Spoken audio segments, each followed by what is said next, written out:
আমি 2020 সাল থেকে নাটকে ট্রাই করছিলাম। আচ্ছা, আমি টুকটাক নাটক করি। তখন আমি আমি একটা অডিশনের জন্য একটা চ্যানেলে যাই। হুম, আমি চ্যানেলটার নাম না বলি, একটা চ্যানেলে যাই।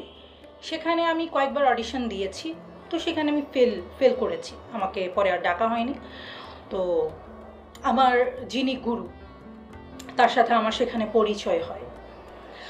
তো আমি তখন তাকে বলি যে আমি তো আসলে অনেক দিন যাবৎ ট্রাই করছি, আমার তো হচ্ছে না, আসলে আমি বুঝতে পারছি না।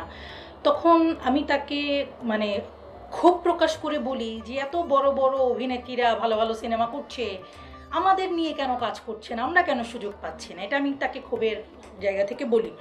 তখন সে আমাকে একটা আক্রমণাত্মক একটা কথা বলে ফেলে যে তোমাকে কেন নিবে, হু আর ইউ, তুমি কে, তাদের জায়গায় যে নিজেকে ভাবছো তুমি, একবার নিজেকে আয়নায় দেখো তো, তারা যে কাজটা করছে সেটা সম্পর্কে তারা যেইটা জানে তুমি কতটুকু জানো।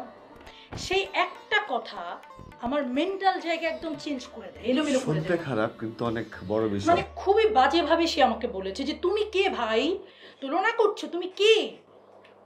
তার যে চেষ্টা, অভিনয়ের পেছনে বা তার তার যে ক্রাফট দক্ষতা। ক্রাফট এত উন্নত, মানে ক্র্যাফট ক্র্যাফট না না, ক্র্যাফট বলতে দর্শক নাও বুঝতে পারে। মানে তার অভিনয় এত হ্যাঁ, ভালো। এত ভালো। তোমার কি সেই গুণ আছে? আমি না, এটা খুবই এত বাজেভাবে সে আমাকে বলেছে। আমি তখন রিসিভ নাই করতে পারতাম, কিন্তু আমি না রিসিভ না করে পারলাম না। আমি তখন বাসায় যাই, এলোমেলো হই, যে আসলে আমি তো জানি না কোনো কিছু। আমি নাচ শিক্ষা বসে আছি, আমি অভিনয়টা সম্পর্কে জানি না, তাহলে কেন মানুষ আমাকে ভাই কাস্ট করবে ভাই? কেন আমাকে, আমি তাইলে তো এতদিন কিছু মানে করতে পারি হোয়াট না। Is my selling point? আমি গুড অ্যাক্টর, দেন আমি শো করতে পারছি যে ভাই আমি ভালো অ্যাক্টিংটা বুঝি বা অ্যাক্টিংটা করতে পারি, এক্স্যাক্টলি। দেন কেউ না কেউ আমাকে নিয়ে ড্রাইভটা দিবে বা সুযোগের জায়গাটা তৈরি হবে।